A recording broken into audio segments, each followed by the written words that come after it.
Hi, my name is Aaron, and I'm going to show you today my Sega Saturn collection. I'm going to actually start with my Japanese first, and then go with my American ones, since I think my American copies actually have more value. We have from Hudson Soft, Bomberman. I enjoyed playing that with my wife the first night that we got it, and then I haven't touched it since. Next, we have the Japanese version of House of the Dead, which is not my favorite version of this game, but it is an official version of this game. But I have the green blood version right here. Next here is one of my favorite fighting games, Marvel Superheroes vs. Street Fighter. The FGC tends to look down on this version. This is actually probably my favorite Marvel vs. game. I like this one way more than Marvel vs. Capcom 2. And I think I like it more than Marvel vs. Capcom. I just really like the backgrounds, really like the music, and there's more voice acting in this one than there is in the other previous versus games and later versus games. Here we go. Here's another official copy of Street Fighter 02, also known in the States as Street Fighter Alpha 2. Unfortunately, this version, even though I really like it, the 4 megabyte RAM cartridge is not compatible with this. So it is not arcade perfect. It has lots of loading times. It's still a great game, and for its time, it was the best way to play Street Fighter 02 at home. This is my favorite version of Vampire Savior. You know, that a lot of Vampire Savior purists, like those people who actually go out and buy the actual print circuit boards or whatever it's called and play it on PVMs, are going to disagree with me.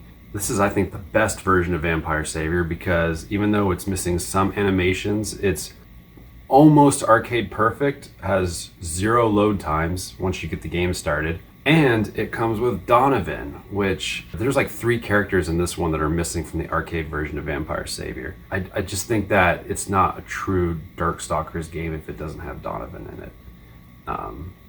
Yeah, I just said that.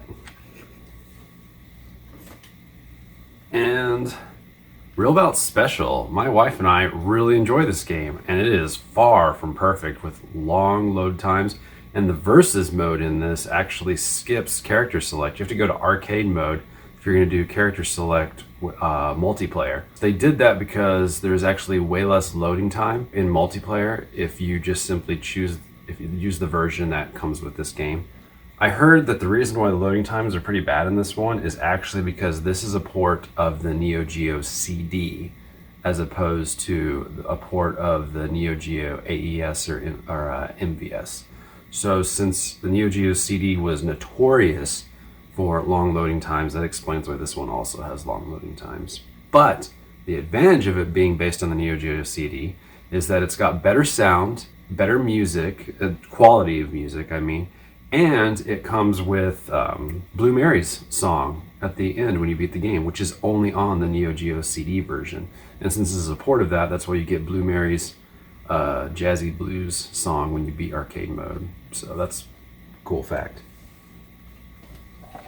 X-Men versus Street Fighter. So this is probably my second favorite versus game from Capcom. I still like Marvel Superheroes versus Street Fighter better just because I'm more interested in like Spider-Man and the Hulk. I like Omega Red. I think he's really cool. I'm more interested in the character lineup for the one that came after this than this one, but this one's still really good, and I really like it a lot. Out of all the Marvel vs. games, I strongly think this one has the best music in it, both in the menu selection screen. Really, the rest, yeah, I just think it has the best music out of all the Marvel vs. games. But I still, as far as character lineup, I still prefer Marvel Superheroes versus Street Fighter. Next, we're going to go to my American collection, and this is where we start getting into some of my most treasured, really some of my most valuable possessions I own. These are the stuff that if I ever had a house fire, I would be pretty devastated by, because this stuff is really hard to come by. And we'll start with the first one in A, which is a very pricey game, very hard to find. And it's Albert Odyssey, a Working Designs product. Back when Working Designs was good, before they went bankrupt and started making crappy decisions like Sylphie the Lost Planet. This game actually is considered by many people to be better than the Japanese version because Working Designs took the time not only to translate the game, but they also noticed that the Japanese version of Albert Odyssey had extremely long load times whenever you had random encounters. So they actually, with this version, they worked with the coding of the game itself. So they not only translated, but they actually worked with the coding. They almost cut the load time in half. So because of that, a lot of people consider this version better than the original Japanese version. Also, being a Working Designs game, it's got beautiful, beautiful golden text on the back with pictures. And I'm going to just open this up briefly to kind of show you a Working Designs manual. Very glossy. I'm almost afraid to touch it, but I'm just for video purposes, I'm going to show what kind of quality we're dealing with here. So you see, very glossy manual. It's pressed, or what, I can't remember what you call it, but it actually pops out, like you could feel the texture on it. A map of the whole world, right there. I'm not going to do this for all my Working Designs games because I want to keep them in as nice condition as possible, but like, look at that. All the characters of the game with their biographies with them. Full color, gloss pages. Just very, very cool. I mean, look at this. Doesn't it just make you want to sit on the toilet and read it? Yeah, it's pretty awesome. Very, very proud of this game. It's going for a very hefty price. Very happy to be an owner of this. Next, if you're ever looking at someone's Sega Saturn collection and you notice this, can you guess what game this is? Because it's one of the only Sega Saturn games that has 0 titles right here. And I'll give you 3 seconds to guess. All right, it is Astal. This game is recommended by a lot of people because there's actually not that many platforms for the Sega Saturn, and this is considered one of the best platformers for the Sega Saturn, which isn't saying much. The Sega Saturn is very limited on platformers. That being said, I don't think this is a bad platformer at all. In fact, I really like the music. I think it's got very colorful backgrounds.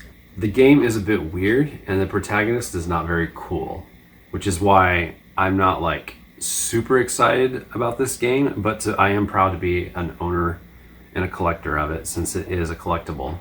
And it is fun. The game, don't get me wrong, it is a fun platformer. It's just a little weird. Next, I am going to show this game not so much because of its value, but because pretty much has to be in everyone's Sega Saturn collection, and it's so cheap. Well, relatively cheap compared to other Sega Saturn games. And that is Daytona USA. And you're probably not interested in that one because you can find that at any half-price books or used video game store that sells old games. It's pretty common, so enough said.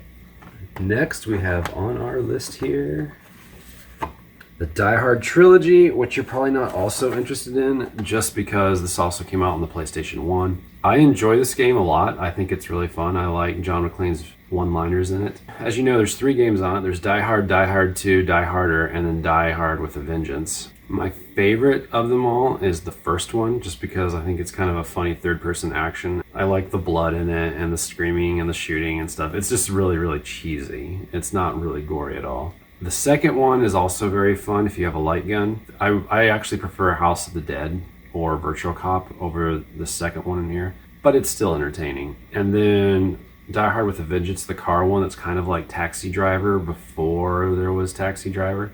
That one's just okay. I like it though. Next, drum roll, because this is one of my favorites. I am super excited to show this one to you because this literally has been one of my favorite. I've played a lot of video games. I mean, a lot of video games.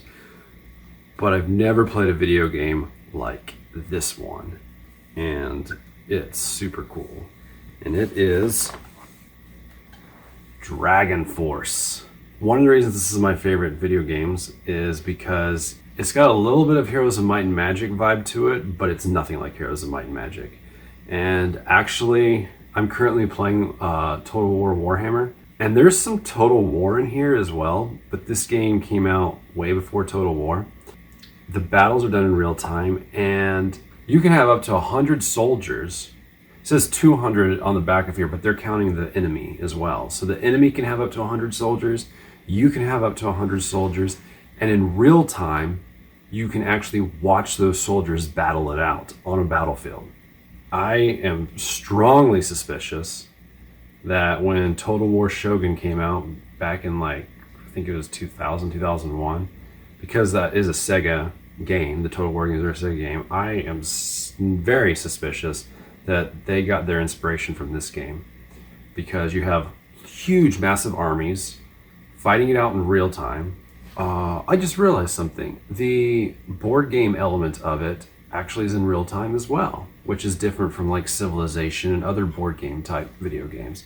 I just remember that like as your troops are invading castles and taking over castles on the map, that the enemy is doing it at the exact same time as you, which that's a huge plus. And I just realized that I don't think I know very many video games that do that. Like Civilization's turn-based, Total War's turn-based. Yeah, this game's really original, and it's my favorite video game. My top 10 fluctuates a lot, but this one will always stay as number one. There's just nothing else like it on the market, and it's amazing.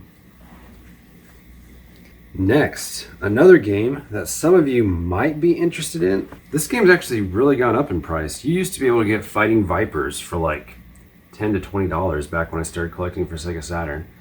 And now I'm seeing it going closer towards like the 30s and 40s. You don't really hear people in the FGC, the fighting game community, talk about this game. You'll hear people talk about Virtua Fighter, which this game borrows heavily from Virtua Fighter 2, like really heavily. I actually like this game, believe it or not, more than Virtua Fighter 2. And the reason I like it more is because I prefer cage matches over ring out. I think it's one of the reasons why I like Tekken so much, especially more than Soul Calibur, is I like being able to nail my opponent against the wall and do a combo, beating their face in while their back is up against the wall. I just think that's kind of fun. So yeah, I will gladly play Fighting Vipers with anybody over Virtua Fighter 2. Next game is definitely more of a collectible than actually a good game. I think it is a good game, but it's got its problems, especially since I'm a huge fan of fighting games. And I know a lot of people were disappointed by this game when it first came out, mostly because Sega fans really enjoy and treasure the Golden Axe series for the Sega Genesis and the arcade version of Golden Axe. And when Golden Axe the Duel was announced for the Sega Saturn, a lot of people had expectations that this game was going to be another Golden Axe game, which if you haven't played Golden Axe before, Golden Axe is a beat 'em up. So Golden Axe the Duel is not a beat 'em up, although some websites would put this in the category of beat 'em up because they don't know the difference between beat 'em up and 2D fighters. This is a 2D fighter, and I think it actually has some really cool characters in it. It has huge balancing problems. There are certain characters in the game that are way OP'd over other characters. And actually, the main guy on the front cover is one of them. Another thing that I think is really cool about this game is I actually like the box art cover of this game more than the Japanese box art.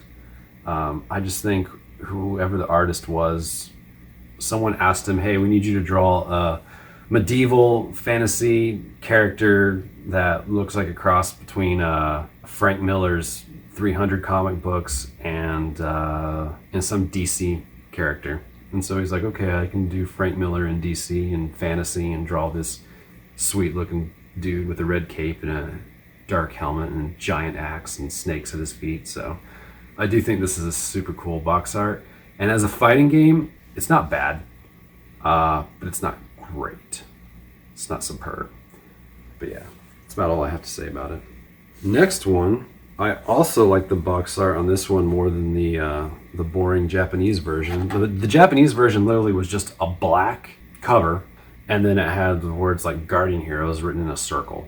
This one has some more personality to it. It reminds me very much, it's like the people who drew this one were extreme fanboys of He-Man Master of the Universe, because that character right there looks a lot like He-Man.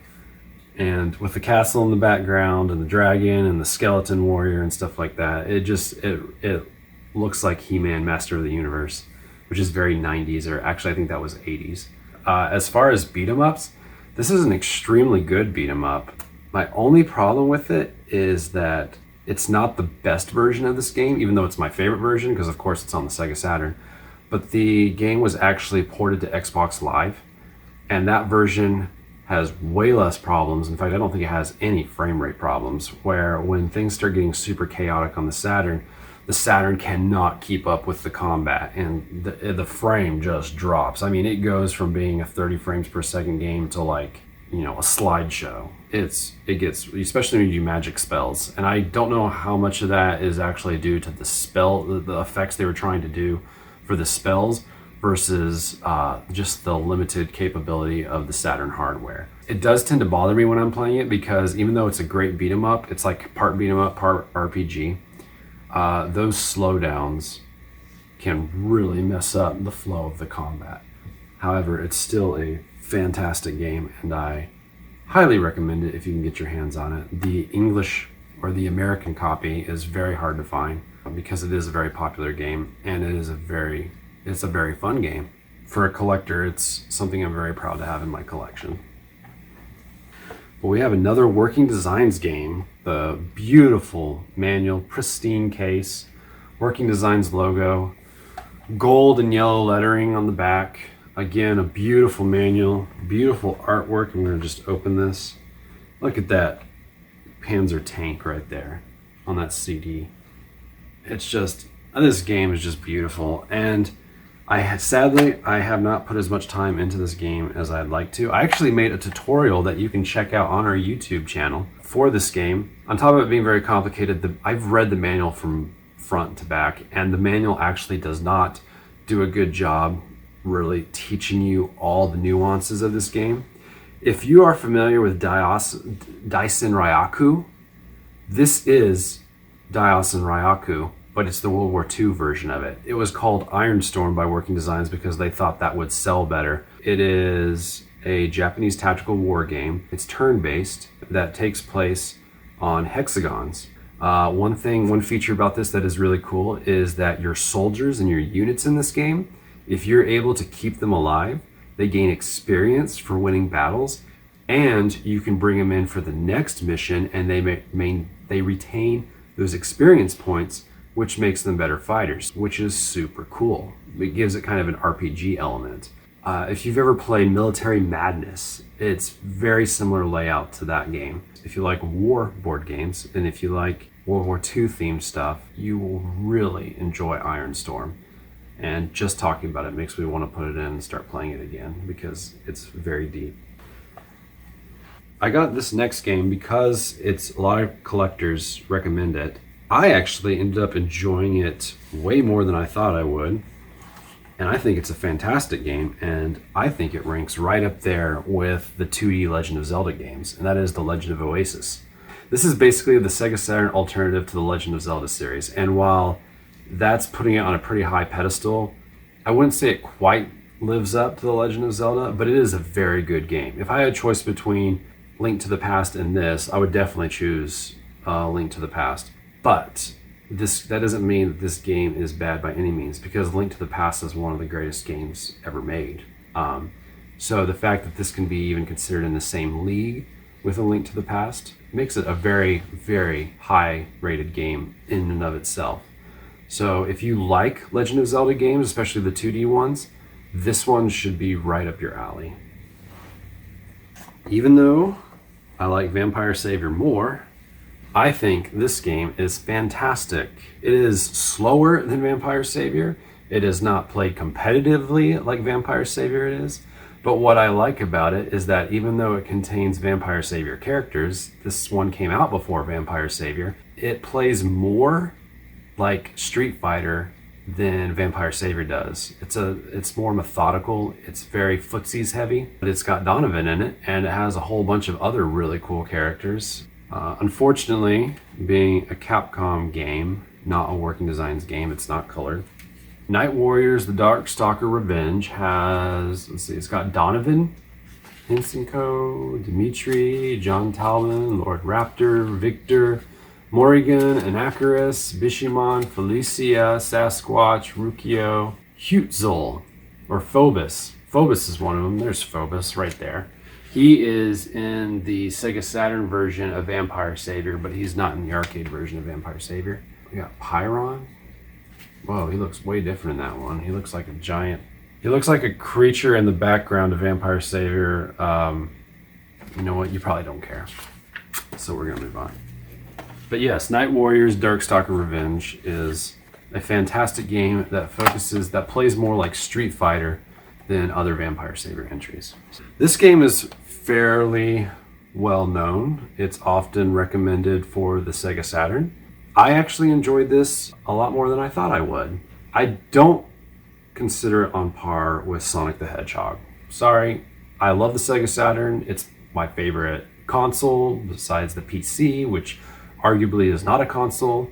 It does not live up to its hype, but it is a very, very fun game. I think because it's easier to get a hold of than a lot of other games, I think that's why a lot of people highly recommend it, because they've played this one more than other games. I can see why people would put it on the same level as Sonic the Hedgehog. Traveling at high speed through rings, collecting items in order to proceed to the next level. But unlike what a lot of people say, I think Sonic the Hedgehog is a lot more interesting game-wise and character-wise. I think Sonic is a lot cooler than Knights. That being said, I really did enjoy this game. And I even heard that Miyamoto, the guy responsible for Mario and Legend of Zelda, said that if there was one franchise or one game that he wished he could take credit for, it would be Nights into Dreams. So he must really like this game, which he's not alone. And I enjoy it too. I just wouldn't put it on the same pedestal as Sonic the Hedgehog. Next, remember Star Fox? You ready for a game that's better than Star Fox? Panzer Dragoon. What could be more cooler than Star Fox than instead of flying a spaceship on a rail, shooting polygons, you were flying a dragon on a rail, shooting weird alien creatures. And you're not the dragon. You are a boy riding the dragon. And you have a laser gun, in addition to riding a dragon that can shoot laser beams. This game is fantastic. I really like it. I have a hard time deciding whether I like this one more than Panzer Dragoon Zwei.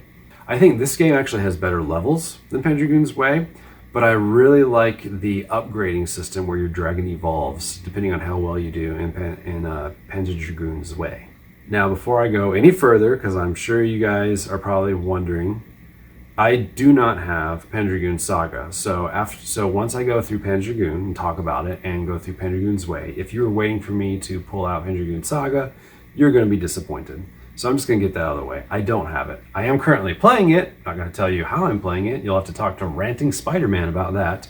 Really like the Panzer Dragoon series. I like the world. I think it's a very interesting world. It kind of has a Nausicaa, the Valley of the Wind vibe to it, because it's like a post-apocalyptic / dragons ruling the earth game. Except I think the dragons are going extinct, which is why this dragon is so special. Yeah.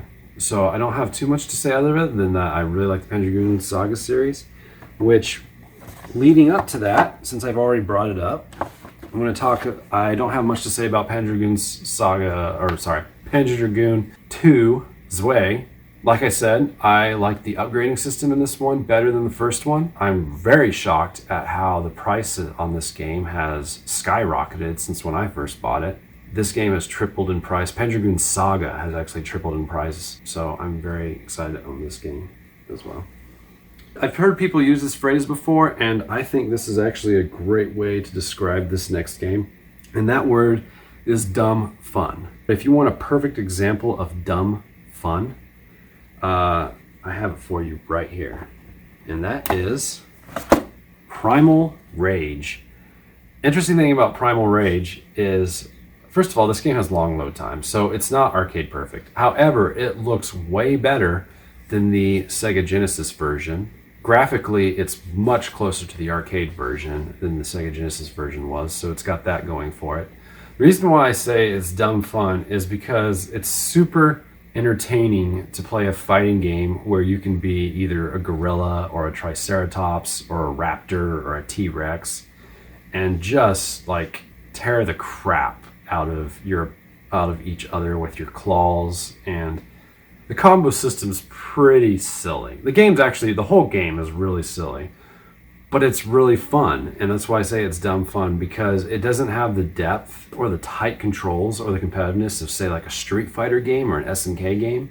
But if you're just wanting to put in a fighting game and that you and your buddy just want to like mash buttons, this is a great button mashing game. It's not that expensive either, so if you happen to find it, you should pick it up. Next, this game, I'm ashamed to say, I have not beaten it, but I've put a ton of hours. I think I've put 45 hours into it. I'd have to look on my Sega Saturn clock again. And I need to beat it because it's so good, but I've just been so distracted by other things lately. But I have Shining Force 3, and boy, this game lives up to its name. The Shining Force series is greatly beloved by Sega fanboys. I think one of the reasons I took a break from it was because I was enjoying it so much that I decided I wanted to start from the beginning. So I pulled out the Sega Genesis, I have an EverDrive for it, and started playing Shining Force 1. Now that, since we're talking about the Shining Force series, I have Shining the Holy Ark. Shauna, my wife, was able to get this at an incredible price. I think this is one of the greatest RPG covers of all time. I mean, look at that. One of the first things that comes to mind when I see that cover is Golden Sun, which is very interesting because if you look at the history of the people who actually made the Shining games, they are the exact same people who made the Golden Sun games. What's really cool about this game is that if you play it, it has a very similar vibe to the Golden Sun games. So if you've liked the Golden Sun games, you'll really like this one. I'd also like to point out that even though it has a Golden Sun vibe to it because it's made by the same people, Camelot Software, it actually plays more like Might and Magic game, not Heroes of Might and Magic. I'm talking about first-person RPG Might and Magic, the old school 90s PC RPGs. It plays a lot like a PC RPG from the 90s because it's in first-person perspective. Your character's health are all at the top of the screen. The monsters are all right in front of your face. There's lots of maze and corridor walking. If you've played Shining in the Darkness on the Genesis, this is like a very well done upgrade from that. I actually had a hard time beating Shining in the Darkness and I ended up giving up on it. They've done a good job making it less repetitive than Shining in the Darkness was. Yeah, it's like Golden Sun meets Might and Magic. What else can I say about it? This game goes by several different names. The version that I have is Shinobi Legions, which in a lot of places, including Europe and Japan, it's called Shinobi X. A lot of people like to downplay this one because Shinobi has been a Sega staple ever since it came out in the arcade, and then they did the Revenge of Shinobi for the Sega Genesis, which is one of the best games for the Sega Genesis. And then they did Shinobi 3 for the Sega Genesis, which was the first Shinobi game I personally played. This is my favorite Shinobi game. Even if this wasn't on the Sega Saturn, this could be a PlayStation game, PlayStation 1 game, and I'd still like this game more than the other Shinobis.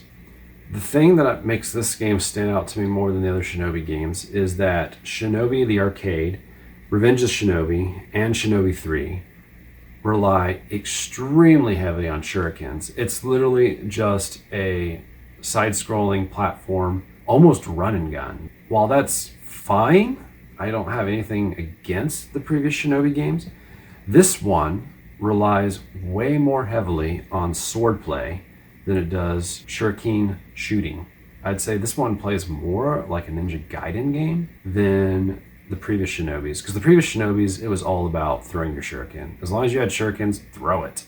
A good ninja game, in my opinion, this is just my opinion, relies more on swordplay than it does on shuriken shooting. So because of that, that's why I actually like this game more than the other Shinobi games. On top of all this, I'm a huge fan of 90s FMVs, and this game is loaded with 90s FMVs that look like an extremely low budget B-movie that some director was trying to get his start, and he decided, hey, I'm going to make a ninja movie. The FMVs in here are fantastic. If you're the type of person who likes the silliness of old school 90s FMV digital entertainment, this is going to impress you. It's super funny, and it's really good, and I really like this game a lot. It's my favorite Shinobi game. Next, I have already talked about this game because I have the Japanese version of it, but check out the box art on Street Fighter Alpha 2 for the Sega Saturn. Isn't that just awesome? This is one of the most iconic Street Fighter posters of all time, with Ryu looking up at Akuma.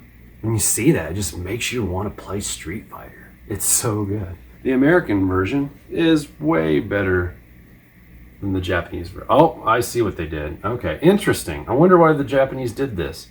So they got Sakura on the front, which is a fan favorite. That's fine, you know, maybe they put her on the front because of all the bathwater drinking waifu lovers out there. They put on the back the actual iconic poster, which that's really strange. If I remember correctly, the manual is colored. Isn't that amazing? It's got the moves and everything listed. It's like the people who made this game are like, no one's probably gonna buy Darkstalker Night Warriors, so we're gonna make that one black and white. But Street Fighter is really popular, and everyone likes Street Fighter 2. And the Street Fighter movie that came out in 1995 has just been released, so this one's probably gonna sell well. So we're gonna go ahead and use our resources to reward our fan base and make colored manuals. What a day that was. I wish companies still had that mentality, but they don't. You'll be lucky if you even get reverse art on a game case nowadays. This is so good. Look at Sega. Looks like a beast there. Oh yeah, Guy's in this one. Guy's so cool.